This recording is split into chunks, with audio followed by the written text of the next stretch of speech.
नमस्कार, ये आकाशवाणी शिमला है।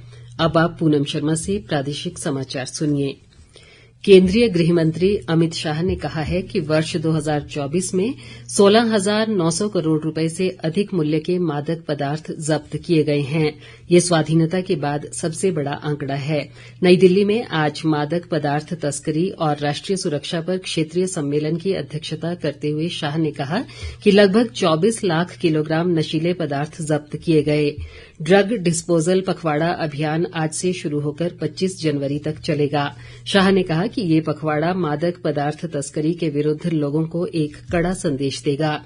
इस अवधि के दौरान 2,411 करोड़ रुपए मूल्य के कुल 44,792 किलोग्राम जब्त मादक पदार्थों को नष्ट किया जाएगा।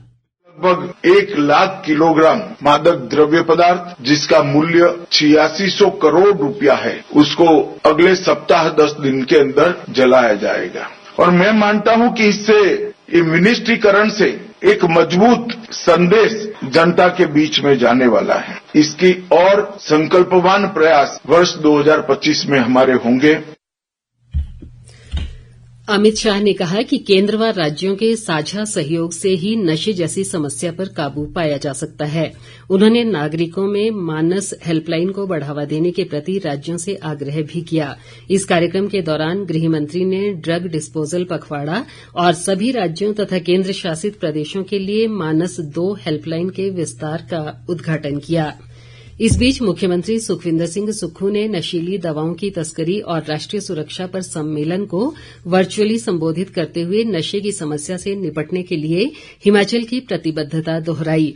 मुख्यमंत्री ने कहा कि प्रदेश में पिछले 1 दशक में एनडीपीएस मामलों में 340% की वृद्धि हुई है। इसके अलावा हेरोइन से जुड़े मामले भी 2 गुना हो गए हैं। मुख्यमंत्री ने सिंथेटिक दवाओं की प्रवृत्ति को परेशान करने वाला बताया और कहा कि इनकी तस्करी से निपटने के लिए एक व्यापक दृष्टिकोण की जरूरत है। उन्होंने कहा कि अंतर्राज्यीय सीमावर्ती क्षेत्र नशीली दवाओं की तस्करी के केंद्र बन गए हैं। मुख्यमंत्री ने कहा कि नशे की लत से जूझ रहे व्यक्ति बीमारी का शिकार हैं और उन्हें अपराधी नहीं बनाया जाना चाहिए। उन्होंने कहा कि हमारा दृष्टिकोण दंडात्मक उपायों से आगे बढ़कर मजबूत पुनर्वास ढांचे पर होना चाहिए। मुख्यमंत्री ने कहा कि प्रदेश में पहली बार पीआईटी एनडीपीएस अधिनियम को लागू किया गया है। नेता प्रतिपक्ष जयराम ठाकुर ने कहा है कि सुक्खू सरकार नौकरी देने वाली नहीं बल्कि नौकरी छीनने वाली सरकार के रूप में जानी जाएगी। जयराम ठाकुर ने आज शिमला में एक बयान में कहा कि प्रदेश सरकार ने राज्य के विभिन्न विभागों, निगमों और बोर्डों में 1.5 लाख से अधिक पद खत्म कर दिए हैं और अब सरकार की नाकामी की वजह से हाईकोर्ट ने आउटसोर्स भर्तियां भी बंद कर दी हैं क्योंकि सरकार इनमें भी बड़े पैमाने पर धांधलियां कर रही थी। नेता प्रतिपक्ष ने दावा किया कि मुख्यमंत्री और उनकी सरकार झूठ बोलकर समय निकाल रही है, लेकिन ऐसा ज्यादा दिन नहीं चलेगा। उन्होंने कहा कि एक-एक करके सरकार के हर दावे की पोल खुलती जा रही है। इस बीच जयराम ठाकुर ने आज नई दिल्ली में केंद्रीय स्वास्थ्य मंत्री व भाजपा अध्यक्ष जगत प्रकाश नड्डा से भेंट की और प्रदेश के विकास पर चर्चा की।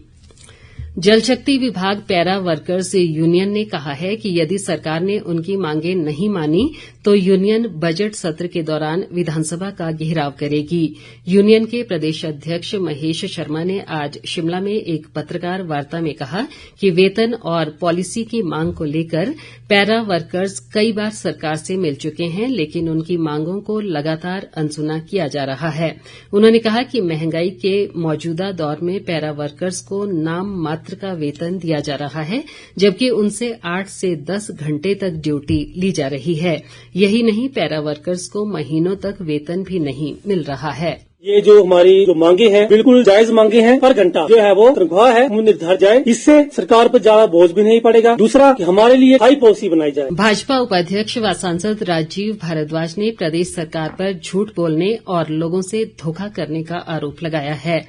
राजीव भारद्वाज ने आज धर्मशाला में एक बयान में कहा कि मुख्यमंत्री सुखविंदर सिंह सुक्खू ने 12 अक्तूबर को परिवहन निगम की स्वर्ण जयंती के अवसर पर निगम के चालकों और परिचालकों को ओवर टाइम के भुगतान की घोषणा की थी। उन्होंने इसके लिए तुरंत 50 करोड़ रुपए जारी करने की बात कही थी, लेकिन आज तक सरकार ने इस राशि का भुगतान नहीं किया है।